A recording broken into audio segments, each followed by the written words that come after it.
Tapi ada emak-emak, ibu-ibu mendekat ke saya selesai acara itu, Bang ini percaya sama Komnas HAM? Kalimatnya gini, Bang ini masih percaya sama Komnas HAM?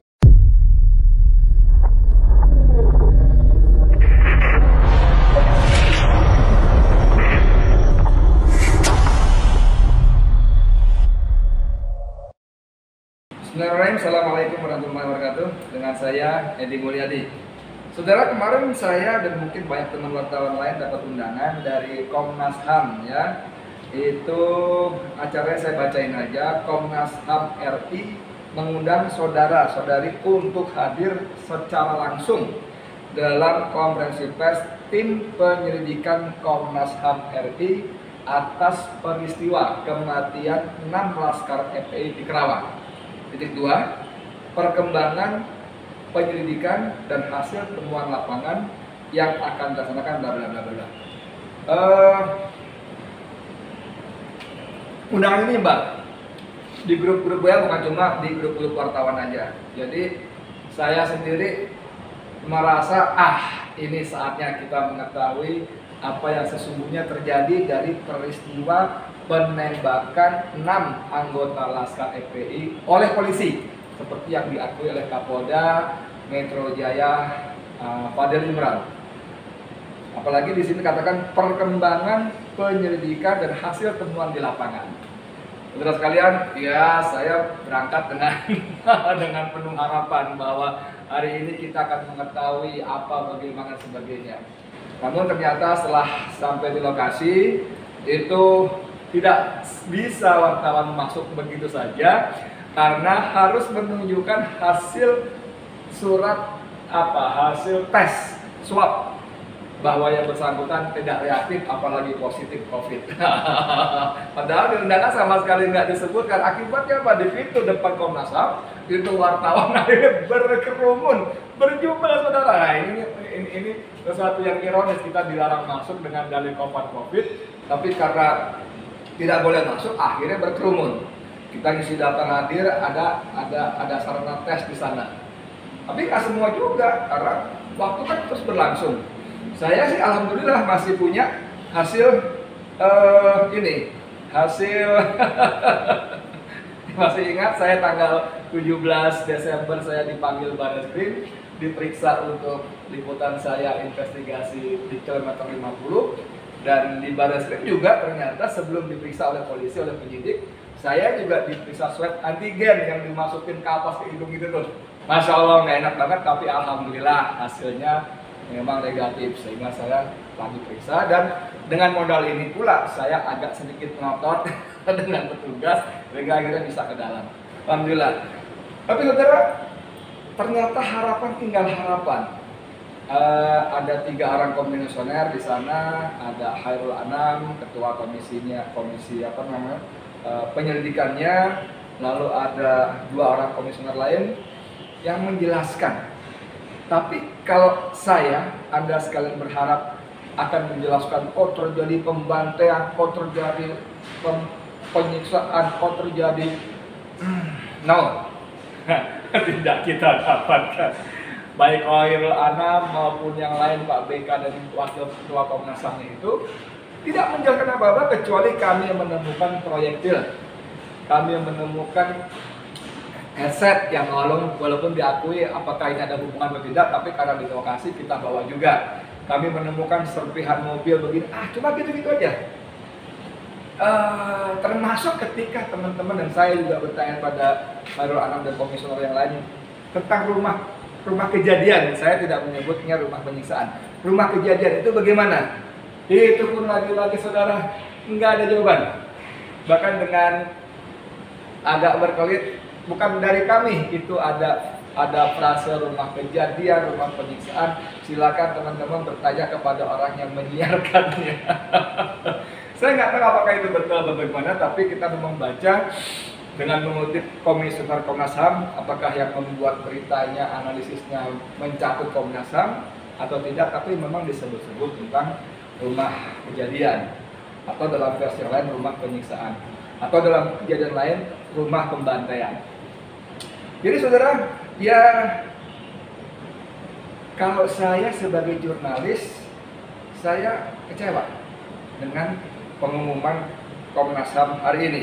Apalagi di undangannya kan jelas tersebut akan menyampaikan perkembangan penyelidikan. Kalau cuma menyampaikan kami menemukan proyektil ada sekian selongsong, yang satu diragukan, yang lain confirm dan sebagainya, ya itu sih menurut saya sih bukan informasi yang istimewa yang ditunggu-tunggu. Saya nggak tahu apakah memang begitu cara kerja Komnas HAM atau tidak, saya nggak tahu. Tapi yang membuat saya merasa lebih nggak enak lagi ketika doorstop ke bawah. Jadi kita ada acara di lantai 3, ada ruang pleno gitu, ber-AC, enak, adem gitu.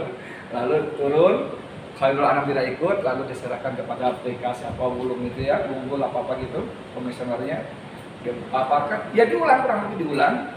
Jadi sekali lagi, kebenaran tidak menjadi monopoli satu orang, satu pihak, atau satu institusi tertentu, walaupun itu Komnas HAM. Ya, jadi kembali ke soal tadi, memang banyak teman-teman wartawan juga merasa kecewa, mendapat informasi yang sama sekali jauh dari harapan. Ada wartawan junior di sebelah saya nggak tahu dari mana namanya. Bang, gimana bang? Kira-kira masuk angin nggak Komnas HAM? Saya jawab nggak tahu. Saya nggak berani bilang masuk angin, atau saya vonis namanya. Kalau saya jawab, wah Komnas HAM tetap berintegritas, wah nanti saya khawatirnya saya memberikan harapan tinggi, kemudian pada prakteknya ternyata tidak punya harapan, kecewa juga saya. Tapi ada emak-emak, ibu-ibu mendekat ke saya selesai acara itu, Bang ini percaya sama Komnas HAM? Kalimatnya gini, Bang ini masih percaya sama Komnas HAM? Saya bilang percaya.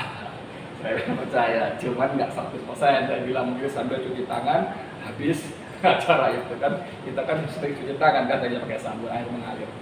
Jadi saudara, di luar itu semua, di luar kecewa, di luar nggak puas dengan press conference yang disampaikan Komnas HAM, saya sebagai rakyat Indonesia, saya benar-benar berharap bahwa Komnas HAM bekerja dengan independen, bekerja dengan transparan, punya integritas di luar dan mampu menepis semua tekanan, paksaan, intimidasi dari siapapun, baik individu, personal maupun dari lembaga badan, dari manapun, apapun nama lembaga itu, saya berharap dan semestinya saya percaya, nah, gitu loh. Cuman saya belum berani percaya, saya berharap Komnas HAM yang operasionalnya dibayar oleh pajak rakyat lewat APBN, lewat saya, uang Anda juga semua, Komnas HAM akan bekerja dengan independen. Komnas HAM akan bekerja dengan berintegritas. Walaupun jauh-jauh awal sebelumnya Komnas HAM menyatakan bahwa hasil kami cuma sebatas rekomendasi. Dan lagi dan yang bikin kita miris, kesel, jengkel, gondok, marah adalah ada sekitar 6 rekomendasi hasil temuan Komnas HAM seputar pelanggaran HAM yang tidak ditindaklanjuti oleh pemerintah. Apakah yang ketujuh ini akan masuk jadi yang ketujuh tidak ditindaklanjuti, cuma masuk laci, dikunci, dibuang ke laut? Saya nggak tahu. Tapi dalam pertemuan yang lalu, Senin yang silam, ketika saya diundang untuk ikut mendampingi keluarga korban ke Komnas HAM, saya katakan, saya nggak tahu prosedur mekanisme kerja Komnas HAM, tapi saya baca berita Komnas HAM akan menyampaikan laporan investigasinya kepada Presiden. Kalau memang aturan itu, monggo silahkan saja. Tapi saya katakan waktu itu, semestinya Komnas HAM juga melaporkan kepada rakyat, karena operasional Komnas HAM dibayar oleh uang rakyat, bukan oleh gaji Presiden. Ya. Dan saya kira lembaga-lembaga HAM internasional, baik nasional maupun internasional juga memberi perhatian sangat khusus terhadap tewasnya, dibunuhnya 6 anak muda anggota Laskar FPI oleh polisi, seperti penjelasan dari Kapolda Jaya, Fadil Imran. Kita tunggu dan kita berharap Komnas HAM betul-betul punya integritas. Sekian dari saya, Edi Mulyadi, untuk FNN. Assalamualaikum warahmatullahi wabarakatuh.